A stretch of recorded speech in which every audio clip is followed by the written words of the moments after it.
Assalamualaikum warahmatullahi wabarakatuh. Teman-teman, saya akan menyampaikan materi pelaporan dan pertanggungjawaban siswa dan audit syariah lembaga zakat. Itu dua materi yang tersisa yang perlu saya sampaikan. Kemudian masih ada satu tugas kelompok punya siapa saya lupa, nanti Selasa depan kita selesaikan sehingga Selasa depan semua perkuliahan dan materi sudah selesai. Oke, langsung saja kawan-kawan, kita mulai. Untuk materi yang ini, bismillahirrahmanirrahim. Pelaporan dan pertanggungjawaban zakat, infak, sedekah dan wakaf. Pertama, dasar hukum. Apa dasar hukum kewajiban pelaporan lembaga Ziswaf? Pertama kita zakat dulu ya. Kalau zakat ini berdasarkan peraturan pemerintah tentang pelaksanaan undang-undang zakat. Pada pasal 31 sudah dijelaskan bahwa Basnas dalam rangka melaksanakan tugas dan fungsinya perlu untuk membentuk unit pelaksana, yang unit pelaksana tersebut bertugas untuk melaksanakan fungsi perencanaan, pelaksanaan pengendalian, pelaporan dan pertanggungjawaban dalam pengumpulan, pendistribusian dan pendayagunaan zakat secara nasional. Dari kata yang digunakan pada ayat ini sudah jelas bahwa pelaporan dan pertanggungjawaban itu meliputi pelaporan dalam hal pengumpulan, berapa yang didapat, kemudian pelaporan dalam hal pendistribusian, didistribusikan untuk apa saja dan pada siapa saja, serta pendayagunaan. Perbedaan pendayagunaan dan pendistribusian tentu teman-teman sudah tahu ya. Pendistribusian itu bersifat karitatif, pendayagunaan itu investatif ya. Ini dasar hukum yang melatar belakangi kewajiban adanya pelaporan dan pertanggungjawaban Ziswaf. Lalu siapa dalam struktur kepengurusan lembaga organisasi lembaga pengelola Ziswaf itu yang menyusun laporan? Yang menyusun laporan adalah bagian sekretariat. Ini kalau di Basnas pusat ya. Pada pasal 50 sudah jelas dijelaskan bahwa sekretariat Basnas dalam menjalankan tugasnya melakukan A, B, kemudian yang C, poin C, penyiapan pembuatan laporan dan pertanggungjawaban pelaksanaan tugas, fungsi dan wewenang Basnas dalam pelaksanaan pengumpulan, pendistribusian dan pendayagunaan zakat ya. Kita lanjutkan di pasal lain. Laporannya kepada siapa? Ini laporan bersifat berjenjang sesuai dengan jenjang lembaga ya. Pelaporan dan pertanggungjawaban Basnas dan Las.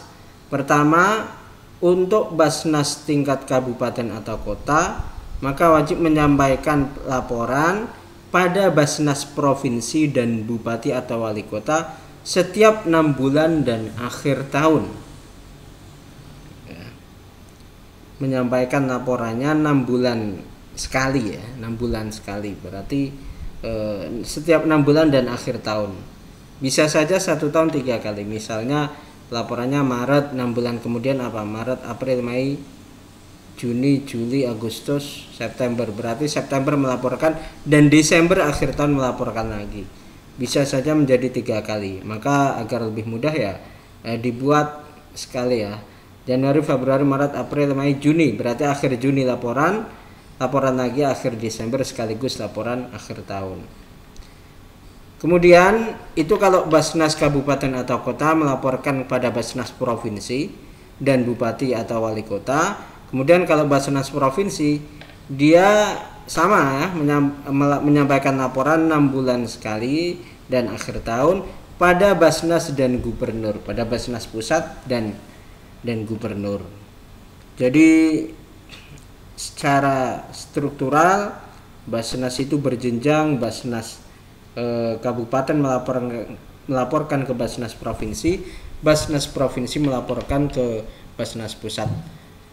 Kemudian juga laporan pada secara koordinatif, laporan juga kepada bupati atau wali kota untuk Basnas kabupaten. Kalau yang provinsi berarti pada gubernur. Nah, sekarang kalau Basnas pusat pada siapa? Basnas pusat harus melaporkan pengelolaan Ziswaf setiap 6 bulan dan akhir tahun kepada menteri serta Dewan Perwakilan Rakyat.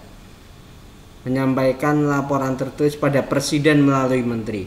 Berarti kalau Basnas pusat, pertanggungjawabannya laporannya kepada Menteri Agama dalam hal ini ya. Sudah jelas Menteri Agama, dan pada presiden melalui menteri juga, serta kepada DPR RI. Ini yang 6 bulan, yang ke menteri itu 6 bulan laporan reguler, kemudian laporan akhir tahun setiap setahun sekali itu melaporkan pada presiden dan pada DPR RI. Sekarang kalau LAS, lembaga amil zakat yang milik swasta, yang bukan milik pemerintah, maka LAS wajib menyampaikan laporan pelaksanaan pengelolaan zakat, infak, sedekah, dan dana sosial keagamaan lainnya pada Basnas dan pemerintah daerah setiap 6 bulan dan akhir tahun. Misalnya di Jawa Tengah ada Lazisnu, Lazismuh, atau lain-lain, maka setiap 6 bulan dan akhir tahun menyampaikan laporan pada Basnas pusat serta pemerintah daerah. Artinya kalau pemerintah daerah itu tergantung levelnya ya. Kalau LAS-nya level provinsi berarti disampaikan pada gubernur. Kalau LAS-nya level kabupaten berarti disampaikan kepada bupati. Kemudian perwakilan LAS juga wajib menyampaikan laporan pelaksanaan pengelolaan zakat, infak, sedekah, dan dana sosial lainnya kepada LAS. Perwakilan LAS itu misalnya kalau di kabupaten ya UPZIS ya, dengan menyampaikan tembusan pada pemerintah daerah dan kepala kantor wilayah Kementerian Agama Provinsi dan kepala kantor Kementerian Agama atau kabupaten. LAS tingkat kabupaten misalnya Lazisnu Batang, Lazisnu Pekalongan, Lazismuh Pekalongan misalnya, dia wajib menyampaikan laporan pada pertama pada LAS pusat, yang kedua pada pemerintah daerah melalui LAS juga ya, yaitu dalam hal ini wali kota Pekalongan atau kabupaten atau bupati Pekalongan. Kemudian pada Kemenak, baik Kemenak di tingkat kabupaten maupun Kemenak di tingkat provinsi. Jadi lebih banyak ya laporannya, tembusannya. Tidak harus membuat laporan baru, laporan kan sama tapi kopinya lebih banyak. Kemudian laporan pelaksanaan pengelolaan zakat, infak, sedekah, dan dana sosial keagamaan lainnya tersebut harus diaudit syariah dan keuangan. Ada 2 macam audit, audit syariah dan audit keuangan. Audit syariah dilakukan oleh kementerian, dalam hal ini Kementerian Agama, sedangkan audit keuangan dilakukan oleh akuntan publik. Nanti setelah ini saya akan menyampaikan materi tentang audit syariah lembaga zakat ya. Nah, ketentuan teknis tentang pelaporan pengelolaan zakat dapat dilihat pada Perbasnas nomor 4 tahun 2018 serta Perbasnas nomor 5 tahun 2018 tentang pengelolaan keuangan zakat, dan Perbasnas yang nomor 4 itu tentang pelaporan pelaksanaan pengelolaan zakat. Form-formnya apa saja yang wajib diisi, formatnya seperti apa, silahkan nanti bisa dilihat di Perbasnas nomor 4 serta Perbasnas nomor 5 tahun 2018. Ini teknisnya, ini saya menyampaikan gambaran besarnya kira-kira seperti itu. Itu untuk zakat. Nanti untuk wakaf ada format yang dapat bisa kita lihat ya. Untuk wakaf, dasar hukum kewajiban melakukan pelaporan, diantaranya peraturan pemerintah nomor 42 tahun 2006 tentang pelaksanaan undang-undang wakaf. Pada pasal 13 ayat 2 jelas di situ dijelaskan bahwa nazir wajib membuat laporan secara berkala kepada Menteri dan BWI mengenai kegiatan perwakafan sebagaimana dimaksud pada ayat 1. Menteri itu berjenjang ya. Kalau di provinsi berarti Kanwil Kementerian Agama, kalau di kabupaten berarti Kemenak kabupaten, kalau di kecamatan berarti di KUA ya. Nah, apa saja yang perlu dilaporkan dalam pengelolaan wakaf? Secara garis besar ada 3 hal yang perlu dilaporkan dalam pengelolaan aset wakaf. Pertama penghimpunan, yang kedua pengembangan, yang ketiga adalah penyaluran. Formatnya seperti apa? Penghimpunan itu apa saja isinya? Dapat kita lihat ini gambarannya. Gambaran formatnya seperti ini. Penerimaan aset wakaf uang, ini contohnya wakaf uang ya misalnya. Tanggal perolehan, tanggal berapa, nominalnya berapa. Ini berarti ada laporan kuantitatif, nominal ya. Baik individu, kolektif maupun korporat. Dari individu atau dari kolektif, misalnya jamaah tahlil gitu ya. Atau dari corporate. Nama wakifnya itu siapa? Apakah individu, kolektif maupun corporate ya. Ini kualitatif. Kalau kuantitatif ini tentang nominalnya, kalau nama wakifnya itu yang kualitatif. Keterangan AIW, akta ikrar wakafnya nomor berapa, atau bukti transaksinya apa, nomor berapa. Kemudian jumlah aset wakafnya berapa. Ini dari sisi penghimpunan harus jelas, meskipun dengan format yang sederhana, tapi cukup jelas sehingga per laporan itu diketahui asetnya berapa ya. Tentu saja kalau di BWI formatnya tidak sesederhana ini. Ini gambaran besarnya saja ya. Gambarnya besarnya kira-kira seperti ini. Kemudian mengenai pengembangan, tadi kan penghimpunan, pengembangan dan penyaluran ya. Pengembangan yang perlu dilaporkan adalah data, formatnya kira-kira seperti ini.